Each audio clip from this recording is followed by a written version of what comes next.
एक नेक बाप की मजबूर लड़की की सबक आमोज कहानी। एक आदमी जिसका नाम रहीम था, जो बहुत नेक और शरीफ इंसान था, जिसने कभी अपनी जिंदगी में किसी गैर औरत को बुरी निगाह से नहीं देखा था। उस आदमी के घर की हालत बहुत खराब हो गई थी। नौबत यहाँ तक पहुँच गई कि घर में फाके हो गए। उस आदमी की एक जवान बेटी थी। जब फाके हद से बढ़ गए तो वो लड़की अपने छोटे बहन भाई की हालत देखकर बहुत परेशान होने लगी। उसके दिमाग में तरह तरह के सवाल उठने लगे। उसने सोचा कि क्यों ना मैं घर से निकलकर किसी काम की तलाश करूं, जिससे मैं अपने घर वालों का पेट भर सकूं। उस लड़की ने ये सोचकर घर से बाहर अपने कदम निकाल दिए और काम की तलाश में बाजार में निकल पड़ी।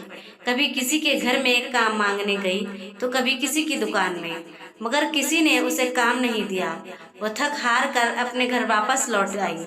कई दिन तक रोज वो ऐसे ही काम की तलाश में घर से बाहर जाती और शाम को थक हार कर घर लौट आती।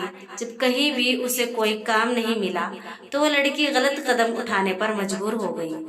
दिल में इरादा करके घर से निकली कि आज मैं अपना शरीर बेचूंगी और कुछ खाना खरीदूंगी। वो लड़की घर से बाजार जा पहुंची जिस्म बेचने। लड़की वहां गई और लोगों को अपनी तरफ आकर्षित करना शुरू कर दिया। वो लोगों को अपनी तरफ आकर्षित करने की कोशिश करती रही, लेकिन किसी ने भी उस पर ध्यान नहीं दिया। ध्यान तो दूर, किसी ने उसकी ओर निगाह तक उठाकर नहीं देखा। लोग आते और उसकी ओर नजर उठाए बिना निकल जाते। इसी तरह खड़े खड़े लड़की को शाम हो गई। वो परेशान होकर घर की ओर कदम बढ़ाने लग गई। जब घर पहुंची तो अपने वालिद को परेशानी में देखा। दरवाजे पर बाप ने बेटी को देखा और पूछा, बेटी कहाँ गई थी? लड़की अपने वालिद की बात सुनकर उनके पैरों में गिरकर रोने लगी और माफी मांगने लगी और फिर रो रो कर सारा माजरा बयान किया। अब्बा हुजूर, मुझसे अपने भूख से बिलखते हुए भाई बहन की हालत देखी नहीं गई और मैं मजबूर होकर जिस्म बेचने गई थी, लेकिन एक भी आदमी ने भी मेरी तरफ नजर उठाकर नहीं देखा। पूरी बात सुनने के बाद बाप ने अपनी बेटी से कहा कि बेटा, तुम्हारे बाबा ने आज तक कभी किसी गैर औरत को आंख उठाकर नहीं देखा, तो ये कैसे हो सकता था कि कोई तुम्हें नजर उठाकर देखता।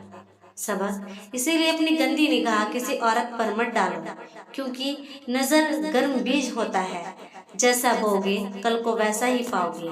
आज आप अपने आप को खबरदार करेंगे तो कल तुम्हारी औलाद भी महफूज रहेगी, इंशाअल्लाह। वीडियो को सवाब के लिए से शेयर करना और लाइक और सब्सक्राइब करना मत भूलना।